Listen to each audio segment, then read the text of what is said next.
Is it possible to learn how to use stress to your advantage? Absolutely. When you understand how to use stress to your advantage, you open up your ability to be more creative, more resilient, and more effective while also reducing your stress levels and even the anxiety. Hey, it's Mitch here from Practical Education, and today I'm going to be sharing with you a 3-step process about keeping your stress levels in check so you can get more things done effectively and hopefully enjoy the process a lot more than you currently are. If you're new to the channel, make sure you subscribe and share your experiences with managing stress in the comments below. So you're feeling stressed because you've got a task or job to do, and for various reasons it doesn't look like you'll be able to get it done or live up to the expectations. It could be a work commitment or a promise to help out a friend or an assignment you've left to the last minute. We've all been in those situations. Now you're under the pump because you're already too busy.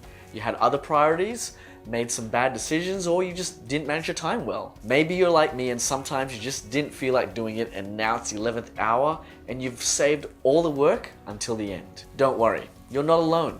There are great ways to handle this and I'm going to share them with you. Firstly, take the pressure off the outcome. The number one thing you can do at this point is to adjust your expectation of the outcome. It doesn't mean that you quit or you've failed, it just means to readjust the reality of what you expect. You're going to have to accept the fact that because of the choices you've made or other external circumstances, what you wanted to happen isn't going to turn out. If you keep that original expectation level, you'll be much more frustrated and disappointed by the outcome. Disappointment is the difference between your expectation and your reality. You must adjust your expectation to be more realistic. When you do that, you're probably going to have a hard time accepting your next new expectation. So guess what the next step is? Accept the situation.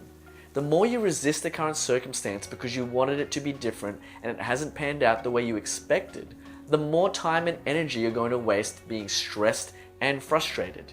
You'll be annoyed simply at the situation.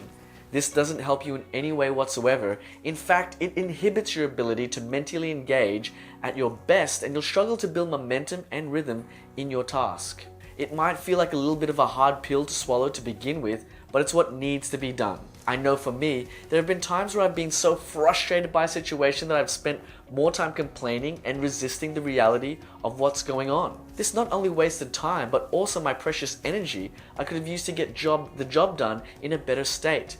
By accepting where you're at, you enable yourself to see the time and resources you have available to make the best decisions for the final step in the process. And that's to take the relevant action.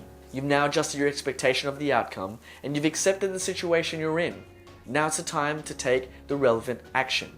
Whether it means scheduling the necessary time to take the action or taking action straight away, at this point you need to do something about it. If all you do is adjust your expectation and accept the situation without doing something about it, all you've done is created an excuse. The whole point of this is not to create an excuse of why you didn't meet your expectations, it's to find a way to keep going even though the situation is not desirable and you feel the pressure and stress because your back is against the wall. If you execute these 3 steps, you'll be able to refocus yourself in the moment and be effective in taking action.